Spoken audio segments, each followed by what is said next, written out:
नमस्कार दोस्तों, AK world PGM channel में आप सभी का स्वागत है। दोस्तों, आज की हमारी कहानी है शरीर में बल को बढ़ाने का क्या रहस्य है। आइए गौतम बुद्ध द्वारा इस कहानी के बारे में जानते हैं। दोस्तों, अपनी जिंदगी को खुशी से जियो।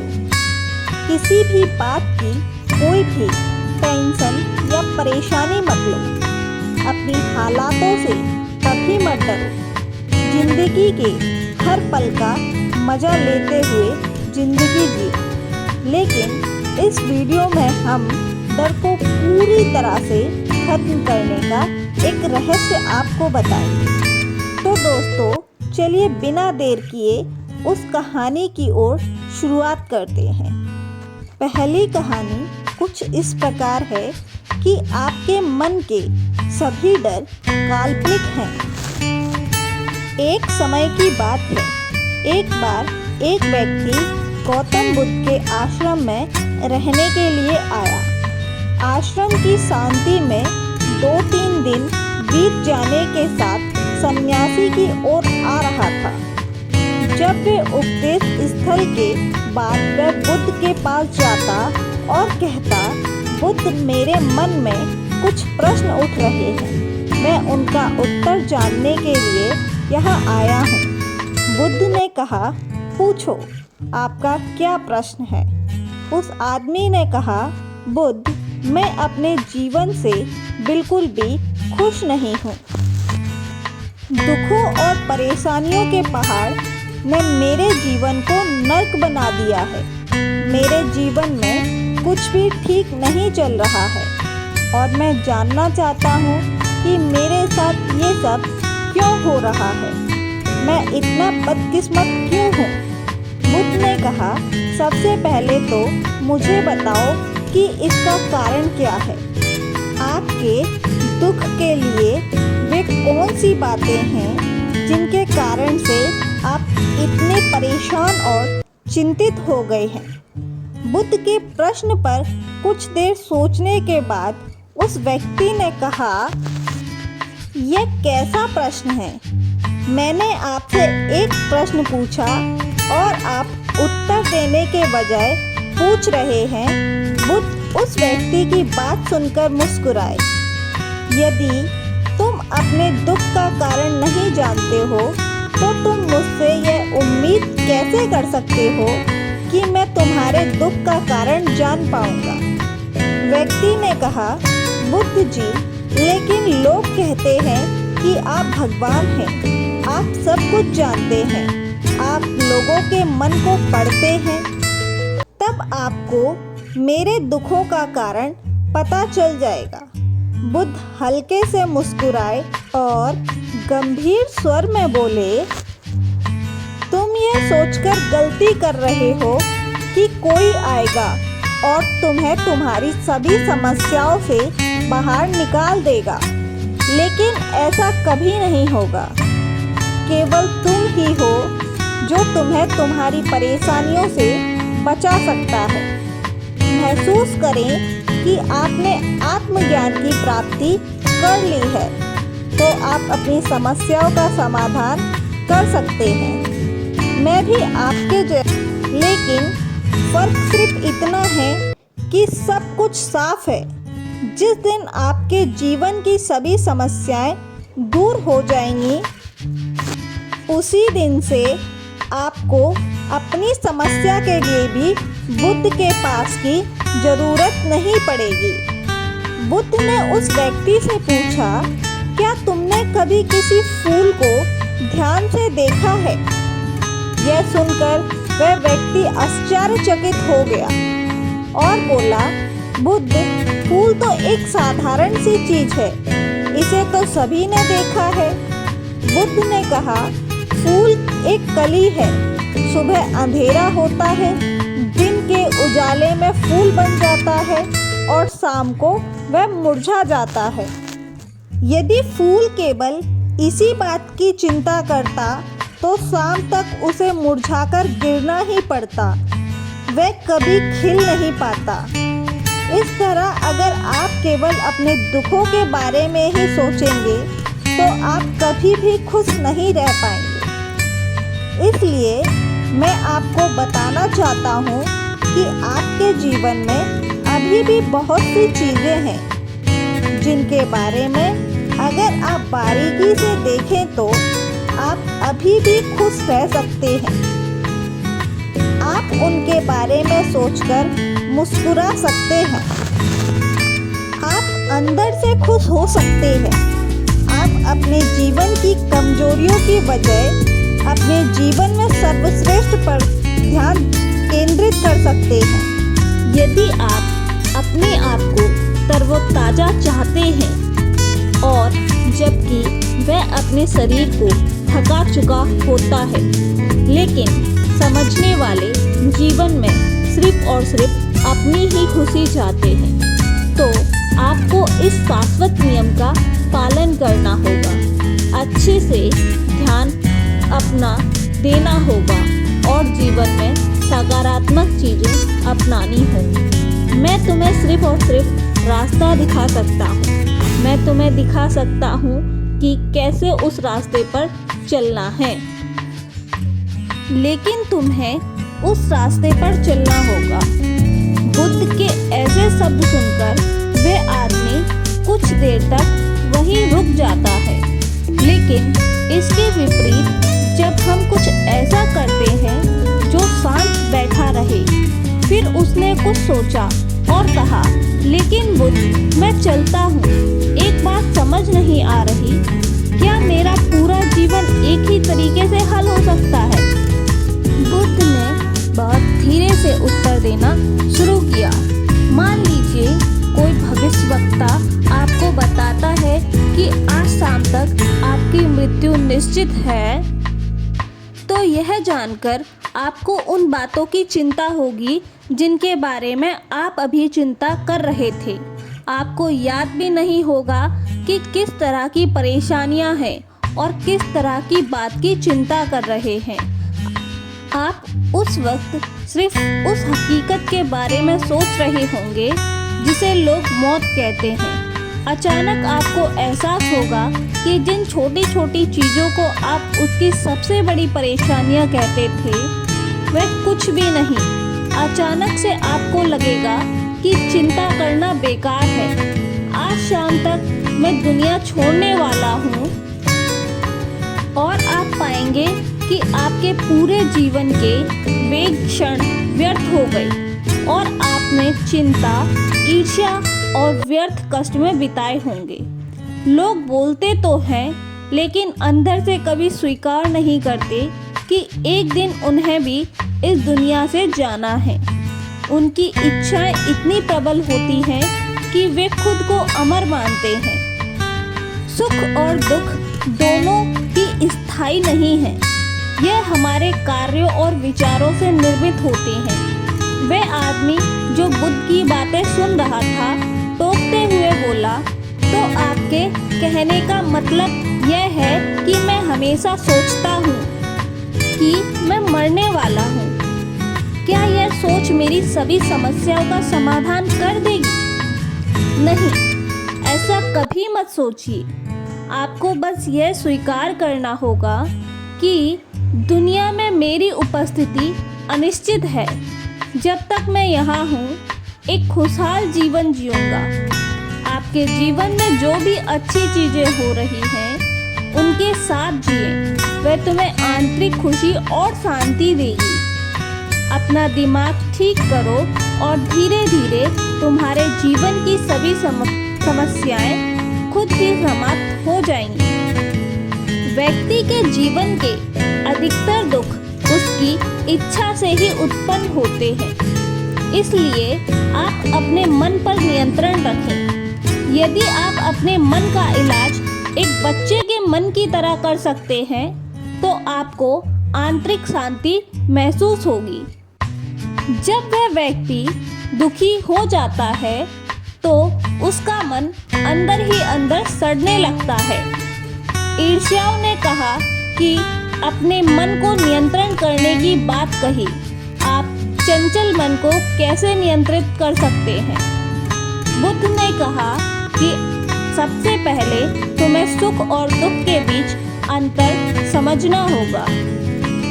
आपको सबसे पहले यह जानना होगा कि आपके लिए खुशी और दुख का क्या मतलब है। इसके बाद अभ्यास के द्वारा अपने मन को इस प्रकार तैयार करना कि आप ना तो खुशी के मौके पर ज़्यादा खुश हो और ना ही दुखी होने पर ज़्यादा दुखी हो। आपको खुद ही पूरी तरह से मध्य में रखने का प्रयास करना होगा, जिससे मैं मध्य वर्ग कहता हूँ। यदि आप अपने जीवन की गहराइयों से उतरेंगे और यह पता लगाने का प्रयास करेंगे कि क्या चीज़ आपको खुश करती है और क्यों, तो अंत में आपको केवल एक ही उत्तर मिलेगा कि आप सभी के दुखों का कारण है आपकी इच्छा। यह आपके मन के द्वारा निर्मित है। इसलिए यदि आप अपने मन पर नियंत्रण कर लेंगे तो आपके सभी दुख समाप्त हो जाएंगे। गौतम बुद्ध ने उस व्यक्ति से कहा कि यदि आप एक और छोटा सा काम करेंगे तो आप देखेंगे कि आपके जीवन के सभी दुख हमेशा के लिए समाप्त हो जाएंगे। बुद्ध के मुख से ऐसे वचन सुनकर वह व्यक्ति उत्तेजित हो गया और बोला, मुझे उसके लिए क्या करना होगा? बुद्ध ने कहा कि तुम अगले 2 दिनों तक किसी से बात नहीं करोगे और कागज लेकर आसाराम के एकांत स्थान पर बैठ गए। आपको वहां बैठकर उन दुखों के बारे में सोचना और लिखना है जो आपकी परीक्षा ले रहे हैं और उनका कारण भी लिखना है। और दूसरे पेज पर आपको थोड़ी सी खुशी लिखनी है और यह भी लिखना है कि आपको यह खुशी क्यों है। जल्दबाजी करने की कोई भी ज़रूरत नहीं है। आपके पास बहुत समय है, आप आराम से सोच सकते हैं। जाओ और सोचो और आराम से लिखो। उस आदमी ने बुद्ध को प्रणाम किया और आश्रम के एक कोने में बैठ गया। 2 दिन बाद वह कुछ लेकर बुद्ध के पास वापस आया। उसके हाथ में कागजात उसे देखकर बुद्ध ने कहा, सबसे पहले तुम कागज से अपना दुख पढ़कर सुनाओ। व्यक्ति ने सबसे पहले अखबार पढ़ना शुरू किया। मेरे परिवार के सदस्य अमीर हैं, लेकिन मैं गरीब हूँ और मैं काम करता हूँ। मैं अपने काम में अमीर नहीं हूँ और मैं अपने काम में सहज हूँ और मेरी तुलना दूसरों से की जाती है। व्यक्ति ने आगे पढ़ना शुरू किया। दूसरा, मेरे पड़ोस में बहुत से लोगों ने बचत की है, लेकिन मेरे पास बचत के नाम पर कुछ भी नहीं है। इसका पहला कारण यह है कि मैं काम कम जानता हूँ, लेकिन खर्चा बहुत करता हूँ। आज मेरे पास बचत के नाम पर कुछ भी नहीं है। मेरी पत्नी काफ़ी समय से बीमार है और उसकी बीमारी का कारण मैं ही हूँ। मेरी लापरवाही के कारण ही मैं उसे कभी किसी डॉक्टर के पास नहीं ले गया। मैंने इसे भाग्य पर छोड़ दिया। शायद यह मेरी अपमानजनक इच्छा थी कि अगर वह मर जाए तो मैं एक खूबसूरत महिला से शादी करूँगा। चौथा, मैं मन में फ्री पैसे पाने के बारे में सोचता रहता हूँ, परंतु यह योजना पूरी नहीं होती। मैं दुख के सागर में डूब जाता हूँ, फिर यह दुख मुझसे सहन नहीं होता और इसका कारण मैं ही हूँ। लेकिन ऐसा करने में मैं सक्षम नहीं होने पर देखता रहता हूँ। बुद्ध, ये मेरे जीवन के सबसे बड़े दुख हैं और गहराई से सोचने के बाद मैंने पाया कि कई उनमें से मेरे कार्यों से और मेरे विचारों के कारण हुआ है। यह सुनने के बाद आपने मुझे खुशी का पेपर पढ़कर सुनाया। पिछले 2 दिनों में मैंने महसूस भी किया वैसे मैंने अपने जीवन में कहीं भी अनुभव नहीं किया। पिछले 2 दिनों में मुझे एहसास हुआ कि वास्तविक शांति और आनंद कितना महान है और मैं इसका अनुभव करके बहुत खुश हूँ। मेरी खुशी के कारण की सूची बहुत लंबी है। इसे पढ़ने और समझने में मुझे बहुत समय लगेगा। उस व्यक्ति के मुंह से ऐसी बातें सुनकर वह व्यक्ति मुस्कुराया और बोला, सिर्फ आपके लिए ही नहीं बल्कि हम सभी के लिए कारण एक ही है। वह व्यक्ति अपना बहुत सारा समय बर्बाद करता है। आप दुख का कारण ढूंढने में लगे हैं। हमारा जीवन भी एक तरह से सुख, शांति और आनंद की ही तिजोरी है। बुद्ध ने उस व्यक्ति से कहा कि खुशी के सभी कारणों को साझा करने की जरूरत नहीं होती। तुम उनमें से कुछ का पाठ कर सकते हो। वह व्यक्ति बड़ी मुस्कुराहट के साथ पढ़ने लगा। पहली खुशी, क्योंकि मैं जीवित हूँ और दुनिया में रह रहा हूँ और मैं स्वस्थ हूँ। मेरे माता पिता, एक पत्नी और 2 बच्चे हैं। ऐसे ही मेरे पास कई अनमोल खजाने हैं, जैसे मेरे माता पिता का प्यार, मेरी पत्नी का प्यार, मेरे बच्चों का प्यार और एक पिता की खुशी। दूसरा कारण यह है कि मैं कड़ी मेहनत करता हूँ। मैं कोई भी काम कर सकता हूँ। आपकी आयु में कोई बाधा नहीं आ सकती और आप अपने परिवार की सभी ज़रूरतों को पूरा कर सकते हैं। मुझे खुशी है कि मैं एक खुशहाल परिवार बना सकता हूँ। मैं अपनी तुलना अपने भाइयों, अपने पड़ोसियों से करता हूँ और आपने कृपा करके मुझे मानवता वाला एक अच्छा इंसान बनाया है। सभी बुरी आदतों को छोड़कर आप सुखी और खुशहाल जीवन जी सकते हैं और मेरे लिए सबसे बड़ी खुशी और सौभाग्य की बात यह है कि मुझे एक जगह मिल गई और जब तक मैं इस दुनिया में हूँ, हमारी इच्छा और आसक्ति ही सभी दुखों का कारण है। मैं खुद को जानने की पूरी कोशिश करूँगा, जो कि मैंने कभी नहीं की। अब आप अपने परिवार के पास रह सकते हैं। यह जीवन सभी के साथ है। आपके जीवन में कोई भी परेशानी आपको घेरने की कोशिश कर सकती है। जीवन में अपने आप से कहने के लिए बहुत ही छोटा है और इस जीवन में आप चिंताओं और दुखों को खुद पर हावी नहीं होने दें। शांति से बैठकर उस दुख का कारण जानने का प्रयास करें और यदि मिल जाए तो उसे नष्ट कर दें। इस तरह आप मानसिक शांति और कभी ना खत्म होने वाली खुशी पा सकते हैं। दोस्तों, आशा करते हैं कि आपको इस कहानी से बहुत कुछ सीखने को मिला होगा। तो दर्शकों, अब चलिए हम दूसरी कहानी की शुरुआत करते हैं। दूसरी कहानी, चिंता में खुद को बर्बाद मत करो। यह उन दिनों की बात है जब एक सन्यासी सेब के बाग में अपना समय व्यतीत कर रहे थे। उस समय तक एक सन्यासी की ही प्रसिद्धि दूर दूर तक फैल चुकी थी। लोग अपनी चिंताओं और समस्याओं का समाधान खोजने के लिए दूर दूर से सन्यासी के पास आते थे। ऐसे ही एक दिन जब सन्यासी सेब के जंगल में लोगों को उपदेश दे रहे थे तो एक आदमी अपने 24 से 25 साल के बेटे के साथ वहां पहुंचे। तो सन्यासी ने उनकी ओर देखा और इशारा किया कि पास बैठने के लिए।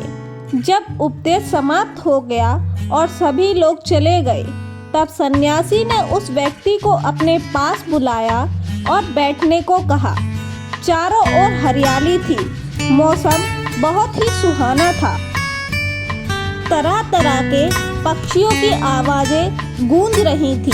ऐसा नज़ारा देखकर उस व्यक्ति को अंदर से बहुत शांति महसूस हो रही थी। इसके बाद सन्यासी ने उस व्यक्ति से आने का कारण पूछा। इस पर वह व्यक्ति बोला, हे महाराज, मैं अपने बेटे को आपसे मिलवाने के लिए 2 दिन की लंबी यात्रा कर आया हूँ। यह मेरा इकलौता बेटा है और वह बहुत थका रहता है। ऐसा लगता है कि इसमें जान ही नहीं है। इसका स्वभाव भी काफ़ी चिड़चिड़ा हो गया है। अगर हम इसे कुछ भी कहें तो यह हमारी छोटी छोटी बातों पर गुस्सा हो जाता है। इसकी देखने की क्षमता भी उम्र से पहले ही कमज़ोर हो गई है और उसके बाल भी सफ़ेद हो रहे हैं। इतनी कम उम्र में बूढ़ा दिखने लगा है। मैं समझ नहीं पा रहा हूँ कि उसके साथ क्या हो रहा है। हे सन्यासी, मुझे अपने बेटे की बहुत चिंता हो रही है। मैं अपने बेटे को डॉक्टर के पास ले गया तो उन्होंने कुछ दवा दी और कहा, बेटा कम तनाव लो। वह अपने दिमाग पर बहुत अधिक तनाव लेता है, इसलिए उसकी यह हालात है। लेकिन उनके बहुत समझाने के बाद भी मुझे तनाव का मतलब नहीं समझ आया। मुझे नहीं पता कि तनाव क्या है, इसका कारण क्या है और इसे कैसे दूर किया जाए मेरे बेटे के मन की। लेकिन सबसे पहले मुझे यह समझना होगा कि तनाव क्या है, इसलिए मैं आपके पास आया हूँ। सन्यासी, कृपया मेरी समस्या का समाधान करें। यह सुनकर सन्यासी ने उनके बेटे को बहुत ध्यान से देखा, उसके चेहरे को देखा, उसकी आँखों को देखा और फिर उसके हाथों की नाड़ी भी जांची। यह सब अनुष्ठान करने के बाद सन्यासी ने उस व्यक्ति से कहा कि तनाव कोई भी नहीं लेना चाहता, लेकिन फिर भी यह तनाव व्यक्ति के दिमाग को दीमक की तरह जकड़ लेता है और व्यक्ति को पता भी नहीं चलता कि वह तनाव में है। लेकिन अगर व्यक्ति तनाव के कारणों को अच्छे से समझ ले और तनाव के बारे में एक पैमाना बना ले जिससे उसे पता चल सके कि वह कितना तनावग्रस्त है और वह इस समस्या का समाधान भी ढूंढ सकता है। सबसे पहले तो यह समझ ले कि तनाव क्या है।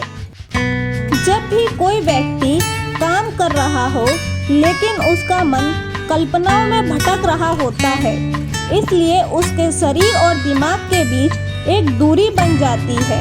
यह दूरी जितनी अधिक होती है, व्यक्ति उतना ही देर तक बेहोशी की स्थिति में रहता है और शरीर को मन के बीच इस तनाव को ही तनाव कहा जाता है। आखिर पसंदीदा खेल खेलने के बाद इंसान ऊर्जा और खुशी से क्यों भर जाता है और खेलते समय दिमाग और शरीर को पूरी तरह से एक साथ खेल में केंद्रित करते हैं, जिससे शरीर और मन के बीच दूरी नहीं रहती और तनाव नहीं आता और मन में कोई भी तनाव हो तो दूर हो जाता है। हमें पसंद नहीं है तो हमारा शरीर वह काम तो कर रहा है, लेकिन हमारा मन कहीं दूसरी कल्पनाओं में भटक रहा है, जिससे शरीर और दिमाग के बीच दूरी पैदा हो जाती है और तनाव पैदा हो जाता है। इसलिए ऐसा करना चाहिए कि एक समय में केवल एक ही काम करना चाहिए और अपने शरीर और दिमाग की सारी शक्ति उसी एक काम में लगानी चाहिए ताकि व्यक्ति के अंदर तनाव पैदा ना हो। सबसे प्रमुख कारणों में से पहला है अति महत्वाकांक्षी होना। महत्वाकांक्षी होना अच्छी बात है, लेकिन क्या आपने कभी गौर किया है कि उस आदमी का लक्ष्य कभी पूरा नहीं होता तो उसका एक लक्ष्य पूरा नहीं होता तो वह दूसरे की ओर भागने लगता है। अगर दूसरा पूरा हो जाता है तो फिर वह तीसरे की ओर, इस प्रकार वह गोल गोल घूमता रहता है। अपने जीवन में अपने लक्ष्यों को प्राप्त करने के लिए इसलिए जो व्यक्ति अधिक महत्वाकांक्षी होते हैं, जो बड़े लक्ष्यों को निर्धारित करते हैं, कभी भी वर्तमान में नहीं रह सकते। उसका दिमाग हमेशा भविष्य की योजना बनाने में व्यस्त रहता है। उसका शरीर वर्तमान में रहता है, लेकिन उसका दिमाग भविष्य में रहता है, जिससे इंसान के शरीर के बीच दूरियां पैदा हो जाती हैं और वह तनावपूर्ण जीवन जीने लगता है। सन्यासी के मुख से यह बात सुनकर लड़के ने सन्यासी से कहा कि इसका मतलब कि हमें लक्ष्य नहीं बनाना चाहिए, क्योंकि लक्ष्य निर्धारित करना भी एक महत्वाकांक्षा है। इसी बहाने सन्यासी ने कहा कि जीवन में लक्ष्य रखना कोई गलत नहीं है, लेकिन समस्या तब उत्पन्न होती है जब हम अपना सारा ध्यान उस लक्ष्य को प्राप्त करने के परिणाम पर कर देते हैं। लेकिन व्यक्ति को वर्तमान में जीना चाहिए, एक लक्ष्य निर्धारित करें और उस लक्ष्य को प्राप्त करने के लिए कड़ी मेहनत करते रहें। लेकिन साथ ही साथ आपको यह भी ज्ञान होना चाहिए कि आप अभी भी वर्तमान में जी रहे हैं और वर्तमान सत्य है। सन्यासी ने आगे कहा कि ईर्ष्या तनाव का एक और बड़ा कारण है। जब किसी मनुष्य के अंदर ईर्ष्या पैदा होती है तो उसके अंदर एक आंतरिक घाव पैदा हो जाता है। यानी इंसान के शरीर का घाव तो ठीक हो सकता है, लेकिन मन का घाव कभी भी नहीं भरता। इसलिए कभी भी दूसरों की उन्नति और खुशी से ईर्ष्या नहीं करनी चाहिए। ईर्ष्या तनाव का कारण बनती है। इसके बाद सन्यासी ने तनाव का अलग कारण बताया और कहा कि अरुचिकर काम भी मन में तनाव पैदा करता है। जो काम हमें करना पसंद नहीं है, उस काम में हमारा मन नहीं लग पाएगा, हमारा शरीर वहीं बैठ जाएगा। लेकिन हमारा मन कल्पना की उड़ान भरता है, जिससे शरीर और मन के बीच दूरी पैदा हो जाती है और व्यक्ति तनावग्रस्त हो जाता है। इसलिए व्यक्ति को हमेशा अपनी रुचि के अनुसार ही कार्य करना चाहिए। यदि व्यक्ति ने यह तय कर लिया है कि उसे कौन सा काम करना है और वह उस काम को अपने जीवन का लक्ष्य बना ले, तब हम वह काम के लिए काम नहीं बल्कि वह काम हमारे लिए खेल बन जाता है। लेकिन दोस्तों, अपने जुनून को फॉलो करो, यह कहना कितना आसान है। अपना सच्चा जुनून ढूंढना कितना मुश्किल है, क्योंकि आजकल ज़्यादातर युवा सेलिब्रिटी और सोशल मीडिया से प्रभावित लोग हैं।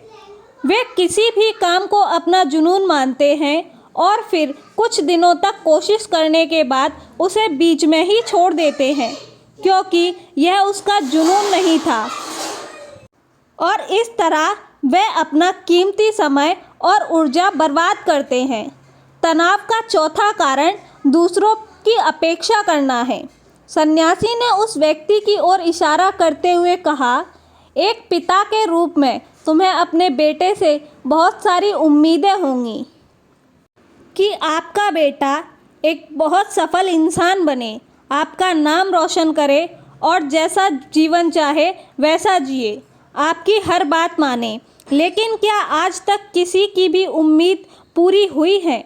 जब भी कोई व्यक्ति दूसरे से कुछ अपेक्षा करने लगता है तो वह अनजाने में तनाव पैदा करना शुरू कर देता है। खुद के लिए ज़रा सोचिए, अगर आपका बेटा आपके मुताबिक काम नहीं कर रहा है और वैसा नहीं बन रहा है जैसा आप उसे बनाना चाहते हैं, तो निश्चित तौर पर तनाव पैदा होगा और आपके दिमाग पर हावी हो जाएगा। आप तनावपूर्ण जीवन जीने लगेंगे और इस तनाव में आप इस तरह व्यवहार और बातचीत करेंगे कि आपके अपने बेटे के साथ संबंध बद से बदतर होते चले जाएंगे। इसलिए व्यक्ति को दूसरों से अपनी क्षमता से कम उम्मीदें रखनी चाहिए। और अगर आप पूरी तरह से तनाव मुक्त रहना चाहते हैं तो दूसरों से उम्मीद करना ही बंद कर दें। इसके बाद सन्यासी ने कहा कि शारीरिक कष्ट भी मनुष्य के तनाव का एक कारण है। जब कोई व्यक्ति किसी शारीरिक दर्द से गुजर रहा होता है तो उसका पूरा ध्यान उस दर्द पर होता है और वह सारा दिन बस अपने दर्द के बारे में ही सोचता रहता है, जिससे उसका मन दुखद विचारों से भर जाता है और ऐसे में व्यक्ति तनावग्रस्त रहने लगता है।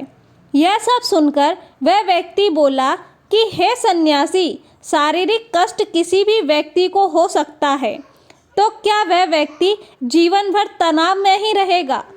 इसका उत्तर देते हुए सन्यासी ने कहा, मनुष्य को यह समझना चाहिए कि हमारा जीवन आधार है। जैसे जैसे हमारा जीवन चलता है बीमारियां भी वैसे ही आती हैं और फिर अंत में मृत्यु आती है। इसलिए बीमारियां मानव जीवन का अभिन्न अंग है। इससे कोई भी नहीं बच सकता। यह बस किसी के जीवन में समय से पहले आती है और किसी के बाद में आती हैं, लेकिन सबके पास आती हैं। जब मानव मस्तिष्क इस बात को अच्छी तरह से समझ जाएगा तो तब उसे अपनी बीमारियों के बारे में सोचकर ज़्यादा तनाव नहीं लेगा, क्योंकि यह हमारे जीवन का एक अभिन्न अंग है और इसके लिए शारीरिक व्यायाम और अभ्यास करते रहना चाहिए। और स्वस्थ जीवन शैली को भी अपने जीवन में जगह देनी चाहिए, जिससे उसका शरीर लंबे समय तक स्वस्थ रहकर ठीक से काम कर सके। तनाव का अगला कारण है अपनी योजनाओं को समझने के लिए समय ना देना। कुछ लोगों के मन में यह विचार घर कर जाता है कि वे बिना सोचे समझे उस काम को करना शुरू कर देते हैं और जब उन्हें उस काम में असफलता मिलती है तो वे तनाव से भर जाते हैं, क्योंकि उन्होंने उसका काम शुरू करने से पहले ही उस काम के बारे में पूरी जानकारी इकट्ठा नहीं की थी। किसी भी कार्य को शुरू करने से पहले व्यक्ति को उसके अच्छे और बुरे परिणाम के बारे में ठीक से विचार कर लेना चाहिए। व्यक्ति को यह भी अच्छे से सोचना चाहिए कि यदि यह योजना सफल नहीं हुई तो इसके बाद मैं क्या करूँगा। इसलिए व्यक्ति को अपनी योजनाओं को समझने के लिए पूरा समय देना चाहिए, ताकि बाद में वही योजना तनाव पैदा ना कर दे। तनाव का 7वां सबसे बड़ा कारण है टाल मटोल करना। आज का काम कल पर डाल देना। आपने यह कहावत तो सुनी ही होगी कि आलस्य मनुष्य का सबसे बड़ा दुश्मन है। मनुष्य अपने आलस्य के कारण आज के काम को कल पर टाल देता है और फिर टालना उसकी आदत बन जाती है। टाल मटोल करने वालों का काम कभी भी समय पर पूरा नहीं होता और अगर किसी कारण से हो भी जाता है तो वह इतना अच्छा नहीं होता जितना हो सकता था और फिर यह बात इंसान के अंदर तनाव पैदा करती है। लेकिन आखिरी समय पर टालना या ना करना एक आदत बन जाती है। इसलिए ना चाहते हुए भी व्यक्ति बार बार इस आदत का शिकार हो जाता है और फिर काम को टालता रहता है और फिर जब काम की समय सीमा नज़दीक आ जाती है तो वह उस काम को पूरा करने की कोशिश करता है। इसलिए तनाव मुक्त रहने के लिए व्यक्ति को काम को टालने की आदत को छोड़ना होगा और यह तभी संभव है जब लोग काम को समय से पहले पूरा करने का प्रयास करेंगे। तनाव का आखिरी और सबसे बड़ा कारण है ज़्यादा सोचना। लगातार सोचना भी एक बीमारी है और यह उन लोगों में सबसे ज़्यादा पाई जाती है जो कल्पनाएं करते हैं, जो अतीत की घटनाओं के बारे में सोचते रहते हैं और जो भविष्य के बारे में बेतहाशा अटकलें लगाते हैं। इसलिए व्यक्ति को ज़्यादा सोचने की आदत पर अंकुश लगाना चाहिए। उसे जितना हो सके खुद को काम में व्यस्त रखने की कोशिश करनी चाहिए और वह प्रतिदिन ध्यान के अभ्यास को अपने जीवन का हिस्सा बनाए। सन्यासी के मुख से ये सभी बातें सुनकर वह व्यक्ति हाथ जोड़कर बोला, हे सन्यासी, मेरा बेटा अभी सिर्फ 20 साल का है और उसे इतनी समझ नहीं है कि वह सभी बातों का पालन कर सके। कृपया तनाव दूर करने का कोई आसान तरीका बताएं ताकि मेरा बेटा भी उसे अपना सके और तनाव मुक्त रह सके। उस व्यक्ति की यह विनती सुनकर सन्यासी ने कुछ सोचते हुए उत्तर दिया, यदि आप इतनी सारी बातों का पालन नहीं कर सकते हैं तो इसके लिए एक बहुत ही आसान तरीका है। इससे आपका दिमाग और शरीर दोनों ही एक जगह पर केंद्रित रहेंगे, दोनों के बीच कोई दूरी नहीं रहेगी। और तनाव का मुख्य कारण दोस्तों, आज की युवा पीढ़ी एक ही समय में 2 या 3 काम करने की आदी हो गई है, जैसे फ़ोन पर बात करते हुए गाड़ी चलाना, खाना खाते समय टीवी देखना या फ़ोन का इस्तेमाल करना। और उनकी शिकायतें रहती हैं कि मैं तनाव में रहता हूँ, मेरा मन बेचैन रहता है, मैं चिड़चिड़ा हो गया हूँ। जब कोई व्यक्ति एक समय में 3 काम करता है तो यह स्वाभाविक ही है कि तनाव उत्पन्न होगा, क्योंकि दिमाग में एक समय में एक ही काम को पूरे ध्यान से कर सकने की ताकत होती है। कभी भी एक समय में 1 से 2 चीज़ों पर पूरा ध्यान केंद्रित नहीं करना चाहिए। इसलिए जहाँ तक हो सके एक समय में एक ही काम को पूरे ध्यान से करने की कोशिश करें। दोस्तों, मुझे उम्मीद है कि आपको इस कहानी से बहुत कुछ सीखने को मिला होगा।